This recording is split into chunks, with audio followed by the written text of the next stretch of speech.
Halo semuanya, selamat datang di channel Fun Trade. Gimana kabar kalian hari ini? Semoga kalian dalam keadaan sehat walafiat. Baik kalian yang udah kawin maupun kalian yang belum sunat.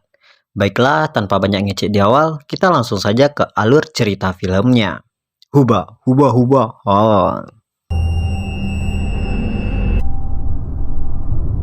Di awal kisah, kita diperlihatkan sepasang kekasih, yaitu sang suami kita sebut saja dengan nama Ray, dan sang istri kita sebut dengan nama Evie.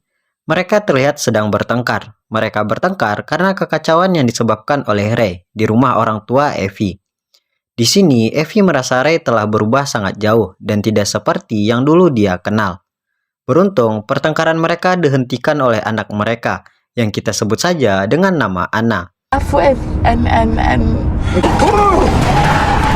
Blue, I gotta go potty. Akhirnya, mereka memutuskan untuk berhenti di rest area. Sementara Evie menemani Anna untuk pipis, ia meminta Ray untuk membeli beberapa keperluan dan baterai untuk mainan Anna. Akan tetapi, di sini kita mengetahui kalau Ray adalah seorang pecandu alkohol yang mementingkan alkohol dan mengabaikan baterai untuk mainan anaknya. Okay, get a 4-pack of AA batteries, please. Just the coffee and the Coke. Sesampainya di mobil, Ray berbohong soal baterai yang sudah habis di minimarket. Dan saat mereka bersiap untuk berangkat, Anna mengatakan bahwa kotak bedaknya telah hilang. Akhirnya, mereka memutuskan untuk mencarinya. Ketika sibuk mencari, Ray lengah terhadap Anna yang terancam oleh seekor anjing. Doc, hold on. Hey!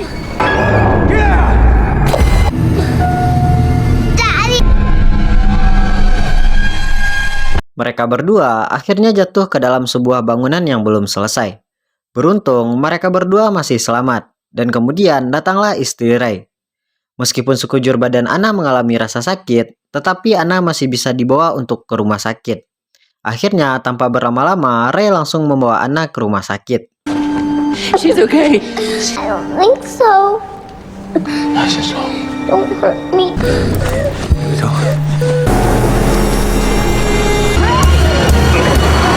Sesampainya di rumah sakit, mereka harus antri, meskipun kondisi anak mereka harus mendapatkan penanganan segera. Bahkan, di sini Evie meminta Ray untuk melakukan sesuatu, bahkan itu jika harus mengamuk. Maka, inilah yang dilakukan oleh Ray. Daddy's gonna take care of us. Do something. I had a unlimited number of staff. Dale Fellows? Akan tetapi, Ray tetap memilih berpikir waras dengan menunggu antrian yang ada. Dan di sini, Ray juga sempat membeli minuman untuk Evie yang merasa sakit kepala. Tak lama setelah itu, datanglah giliran anak mereka untuk diperiksa. My head is just...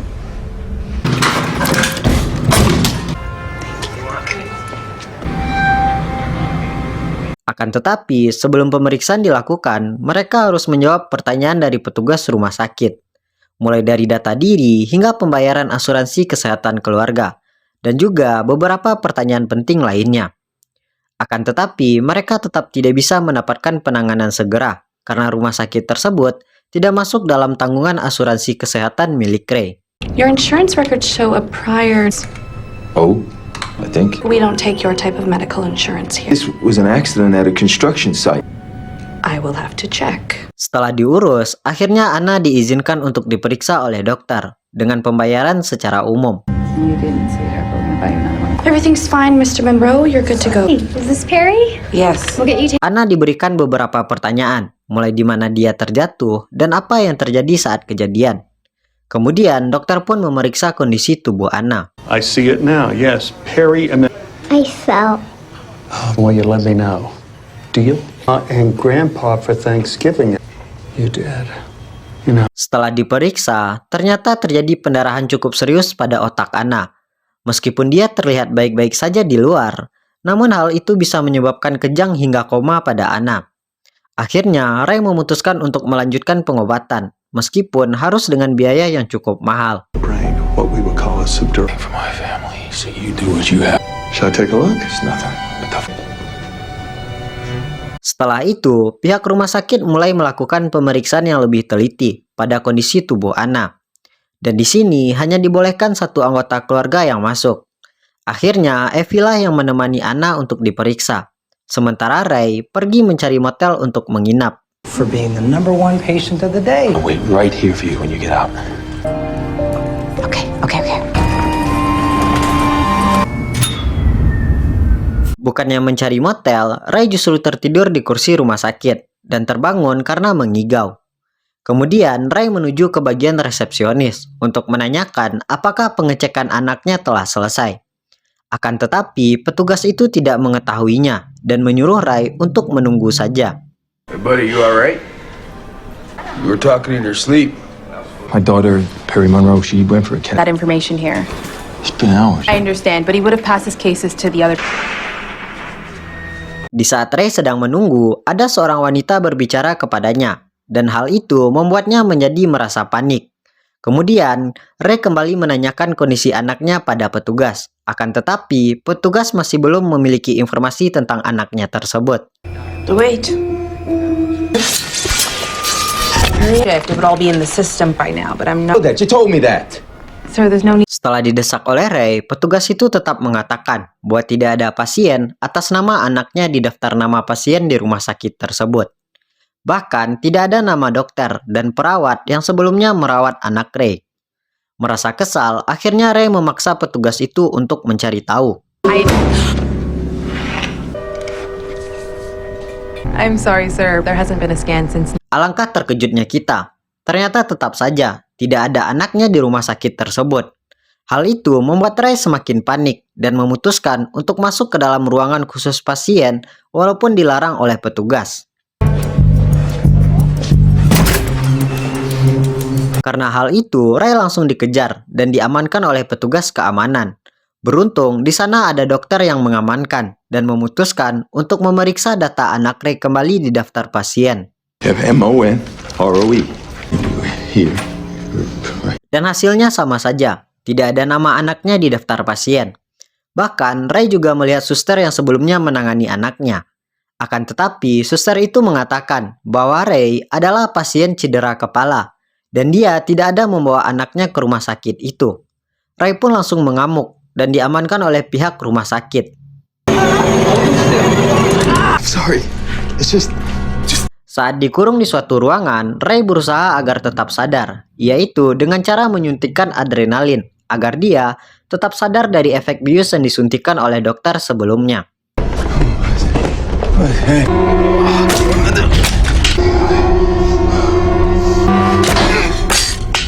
Setelah berusaha tetap sadar, Ray memecahkan jendela ruangan tersebut untuk keluar. Saat lari, Ray menemukan seorang dokter yang menemani istrinya dan anaknya untuk pemeriksaan sebelumnya. Akan tetapi, saat akan bertanya, dia kembali dikejar oleh pihak keamanan. Am I right? Hey! You remember my daughter? Get out of the way! Get out of the way! Hey, Jeff, did you get him? Setelah aksi kejar-kejaran itu, beruntung Ray berhasil bersembunyi dari kejaran pihak keamanan itu. Ketika Ray sedang beristirahat di dalam mobilnya, Ray melihat mobil polisi dan menceritakan apa yang terjadi. Kemudian, polisi memutuskan untuk membantunya dengan menemani Ray bertanya ke pihak rumah sakit kembali. Step back, calm down. Give me the shot, man. They're trying to cover it up. That's my wife. Why don't we go inside and see if we can sort this out? Now we have this man here who says that. Akan tetapi, sesampainya di dalam rumah sakit, pihak rumah sakit tetap memberikan keterangan yang sama, bahwa anak dan istri Ray tidak ada di rumah sakit tersebut. Sementara Ray adalah pasien cedera kepala yang datang sendirian ke rumah sakit tersebut. These things happen. You're full of shit. He went off call. Our imaging lab's on the third floor. No. Bahkan, untuk membuktikan hal tersebut, pihak rumah sakit membawa Ray dan 2 orang polisi ke ruang pemeriksaan pasien. Akan tetapi, pihak rumah sakit mengatakan bahwa ruangan itu ada di lantai 3. Sementara Ray yakin anak dan istrinya dibawa ke lantai bawah. Lab's on the third floor. Okay. He's obviously confused. Our lab. I think there's something wrong with this place. Look this up. Oh, I certainly hope so. Tak lama setelah itu, datanglah dokter yang diyakini Ray menangani anaknya. Akan tetapi, dokter itu tetap memberikan keterangan yang sama, yaitu Ray adalah korban kecelakaan dan mengalami cedera kepala. Akan tetapi, dia menolak dirawat dan memutuskan untuk menunggu istrinya. He was a walk-in, and one of our... Abby. This is my first wife. who he claims is his... Karena Ray tetap merasa tidak puas dengan jawaban rumah sakit, akhirnya pihak keamanan rumah sakit memutuskan untuk memutar rekaman CCTV. Akan tetapi, tetap tidak terlihat kedatangan Ray dan istrinya, beserta anak perempuannya. Yang terlihat adalah video di mana Ray menggebrak meja rumah sakit. Those little glitches. It's an older see them where they're sitting because of the chairs. You get a better. Excuse me. This is just shit. Kemudian, pihak rumah sakit mengatakan, ada seseorang yang bisa menjelaskan tentang apa yang terjadi pada Ray sebenarnya. Akan tetapi, saat Ray sampai di sana, dia justru menemukan sel milik anaknya dan berusaha menjelaskan pada pihak kepolisian. We were here this morning. Setelah itu, Ray dibawa oleh seorang dokter jiwa. Di sini, Ray diminta untuk mengingat semuanya yang terjadi. Bahkan, Ray ditanya soal kematian istri pertamanya, serta kecanduan Ray terhadap alkohol pada masa lalu. I'd like to help you find out what happened to Joanne. You want to come somewhere more private and talk? Found your admissions file. This is bullshit. Tell me about Abby. Untuk membenarkan cerita Ray, pihak rumah sakit dan kepolisian memutuskan untuk membawa Ray ke tempat di mana dia dan anaknya jatuh, yaitu rest area tempat dia berhenti. Akan tetapi, Ray sempat menolaknya. I think we should take a look at this. I suggest going back to the place he claimed. It might be good for us if you come along. There's my wife and daughter went down the hallway in this house. Akhirnya, Ray tetap berangkat ke lokasi. Sesampainya di sana, telah datang 2 orang polisi beserta anjing pelacak untuk mencari keberadaan anak dan istrinya Ray. Dengan menggunakan sel milik anaknya, anjing mulai melacak keberadaan putri Ray. Ray, where did your daughter fall?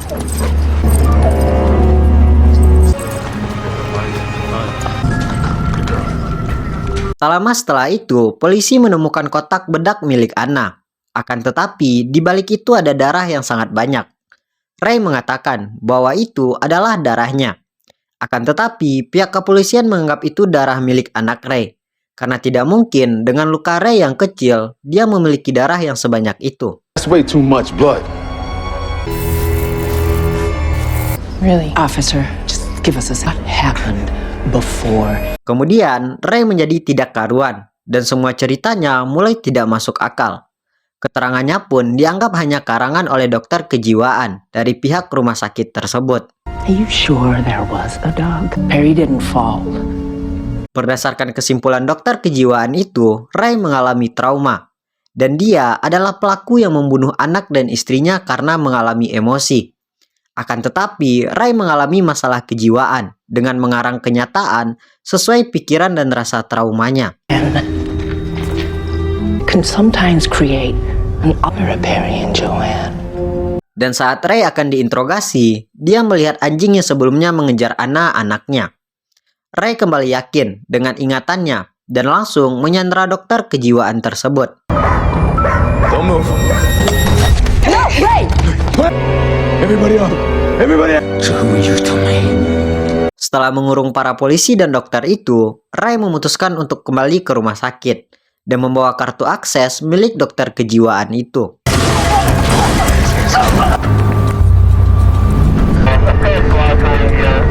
Dengan menyamar sebagai seorang pengunjung di rumah sakit itu, Ray berhasil masuk dan memeriksa ke dalam. Dan saat itu, Ray menemukan petugas yang dalam ingatannya menangani berkasnya saat di rumah sakit bersama anak dan istrinya.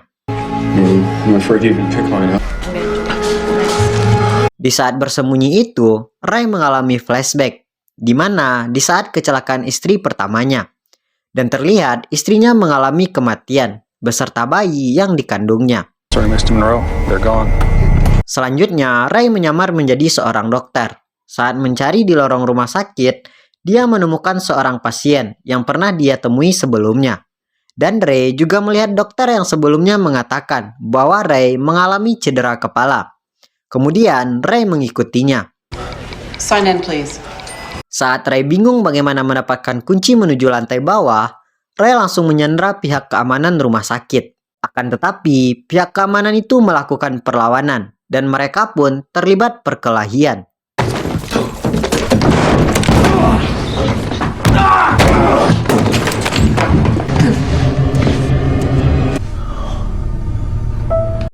Setelah berhasil mendapatkan kuncinya, Ray langsung lanjut ke lantai bawah.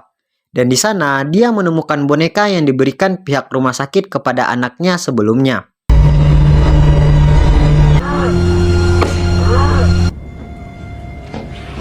Ya, benar saja. Di sana, Ray menemukan anaknya yang akan dioperasi oleh dokter untuk diambil organ tubuhnya. Saat Ray akan membawa anaknya, salah seorang suster mencoba bergerak dan Ray langsung menembaknya. I got you, baby. You don't need it.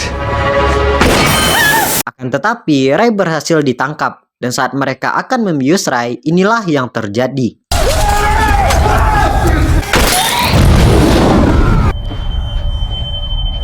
Setelah ledakan itu, Ray berhasil melumpuhkan para dokter itu. Meski sempat dihadang oleh dokter yang menemuinya di lorong rumah sakit, namun Ray berhasil membawa anak istrinya keluar dari rumah sakit tersebut. Alangkah terkejutnya kita, bahwa itu semua ternyata hanyalah halusinasi milik Ray. Dan istrinya yang dibawanya saat ini adalah pasien rumah sakit, yang dalam kondisi sudah dioperasi dan diambil organ tubuhnya.